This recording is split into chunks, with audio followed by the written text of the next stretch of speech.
Varahi silver jewellery. ఇప్పుడు మన Varahi silks KPHP store first floor లో 28 March hero Teja Sajja, heroine Meenakshi Chaudhary చేతుల మీదుగా గ్రాండ్ ఓపెనింగ్ జరగబోతుంది. మార్కాపురం జిల్లా త్రిపురాంతకంలో దారుణం చోటు చేసుకుంది. కన్న కూతురిని కిరాతకంగా తండ్రి హత్య చేశాడు. వివాహేతర సంబంధానికి అడ్డుగా ఉందని 9 ఏళ్ల కూతురు తులసిని తండ్రి శివారెడ్డి చంపేశాడు. కాళ్ళు చేతులు కట్టేసి నోట్లో గుడ్డలు కుక్కి గొంతు నులిమి హత్య చేశాడు.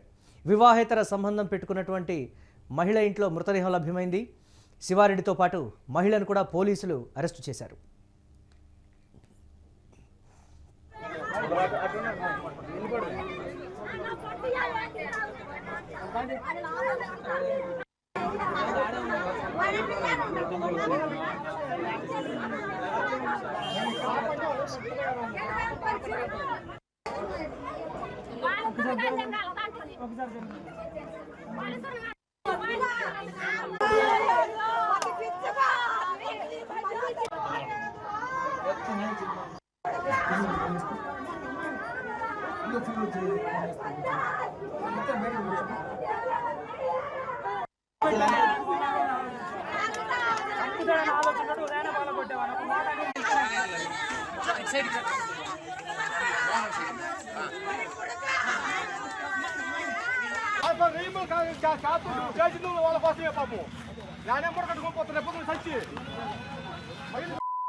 ఈ దారుణ ఘటనకు సంబంధించి మరిన్ని అప్డేట్స్ మా కరెస్పాండెంట్ లక్ష్మీనారాయణ అందిస్తారు. లక్ష్మీనారాయణ, స్థానికులు కావచ్చు, కుటుంబ సభ్యులు కావచ్చు, ఏం చెప్తున్నారు ఈ ఘటనకు సంబంధించి?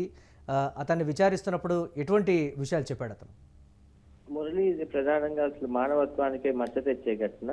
మార్కాపురం జిల్లా త్రిపురాంతకంలో ఈ ఘటన చోటు చేసుకుంది. అతని పేరు శివారెడ్డి. తన కన్న కూతుర్నే నిన్న హత్య చేయటం జరిగింది.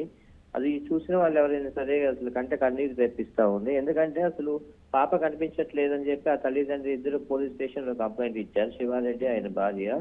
అందరిలాగే అతను పాప కనిపించట్లేదు అని చెప్పి అతను కూడా వెతుకుతూ నటించాడు కొంచెం సేపటికి.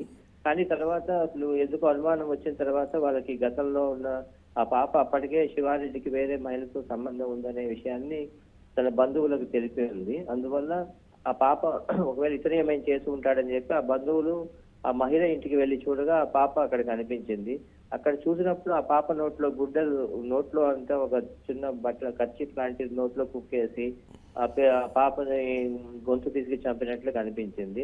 దీంతో బంధువులందరూ అసలు దీనికి కారణం ఎవరని చెప్పి ఆ మహిళ పైన దాడి చేశారు. దాడి చేయడంతో ఆ మహిళ ఈ జరిగిన సంఘటన వివరించింది. శివారెడ్డి ఆమె కలిసి చేసినట్లు ఒప్పుకుంది. అదే సమయంలో అక్కడ ఉన్న బంధువులు కూడా చాలా ఆగ్రహవేశాలతో ఆ మహిళ పైన దాడి చేయడం జరిగింది. ఈ సమాచారం అందుకున్న పోలీసులు వెంటనే సంఘటన స్థలానికి చేరుకొని శివారెడ్డిని, ఆ మహిళని ఇద్దరిని తీసుకొని పోలీస్ స్టేషన్ తీసుకెళ్లారు. ఈ పోలీస్ స్టేషన్ తీసుకెళ్లే సమయంలో కూడా ఇంకొక సంఘటన జరిగింది. ఆ పాప యొక్క బంధువు చిన్నమ్మ ఈ చూసి కడుపు రగిలిపోయి ఆమె ఎంతో ఆవేశంతో శివారెడ్డిని చెప్పులతో కొడుతూ ఆ ఇంటి దగ్గర నుంచి పోలీస్ స్టేషన్ వరకు కొట్టుకుంటూ తీసుకెళ్లి పోలీసులకు అప్పగించింది. రైట్. అంటే స్థానికంగా ఉండేటువంటి వాళ్ళు ఏం చెప్తున్నారు? అంటే గతంలో అతని ప్రవర్తన కావచ్చు, లేకపోతే బిడ్డ పట్ల తన విధానం కావచ్చు, ఏం చెప్తున్నారు దీని మీద? సాధారణంగా ఇది కుటుంబానికి సంబంధించిన విషయం. అవి గ్రామీణ ప్రాంతాలు కాబట్టి తెలిసినా కూడా ఎవరు అంటే జోక్యం చేసుకోరు. యాక్చువల్గా సరే ఎవరి పాటికి వాళ్ళు అక్కడ మార్కాపురం పశ్చిమ ప్రాంతం అంతా, ఈ త్రిపురాంతకం ఏరియా అంతా కొంతమంది ఎక్కువ వలసలు వెళ్ళి కూలి పనులు చేసుకుంటూ జీవిస్తూ ఉంటారు. దగ్గరలో పొలం ఉన్న వాళ్ళు పొలం వ్యవసాయ పనులు చేసుకుంటూ ఉంటారు. వాస్తవంగా కుటుంబానికి తప్పితే బయట వాళ్ళెవరికి కూడా అతనికి అక్రమ సంబంధం ఉన్నట్లు కూడా తెలిసినట్లు మనకి సమాచారం లేదు. ఎందుకంటే అది కుటుంబంలో విషయము. ఆమె ఎవరో మహిళ, సరే ఏదో ఊళ్ళో ఉంటారు కాబట్టి పలకరిస్తుంటారని చెప్పి అనుకుంటా ఉన్నారు పక్క వాళ్ళు. కానీ ఆ పాప ఈ విషయాన్ని గమనించి తన తల్లిపై అనుమానంతో ఇట్లా జరుగుతుంది, అతను ఎక్కడికో వెళ్తున్నాడని ఫోన్ లో మాట్లాడుకోవడం వింటం అలాంటివి చూసింది. ఆ పాప చూసి ఆ విషయాన్ని తన కుటుంబ సభ్యులకు తెలిపింది.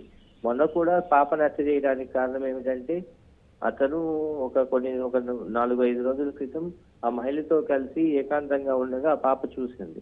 అది చూసి అతనికి ఆ పాప ఏమైనా కుటుంబ సభ్యులకి ఈ విషయాన్ని నేరుగా చెప్పిద్దేమో అన్న ఆలోచనతో నిద్రపోతున్న పాపని తీసుకొని వెళ్ళిపోయి ఇట్లా హత్య చేయడం జరిగింది. Right. Thanks for updates Lakshminarayana. నిజంగా ఈ దారుణ ఘటనకు సంబంధించి మాట్లాడుకోవాలంటేనే ఇబ్బందికరంగా ఉన్నటువంటి పరిస్థితి. ఎంతో బాధపడుతున్నారు స్థానికులు కావచ్చు, కుటుంబ సభ్యులు కావచ్చు. ఇటువంటి ఘటనకు ఒడిగడతాడని కూడా మేము అనుకోలేదని కూడా బంధువులు అలాగే స్థానికంగా ఉండేటువంటి వాళ్ళు చెప్తూ ఉన్నారు.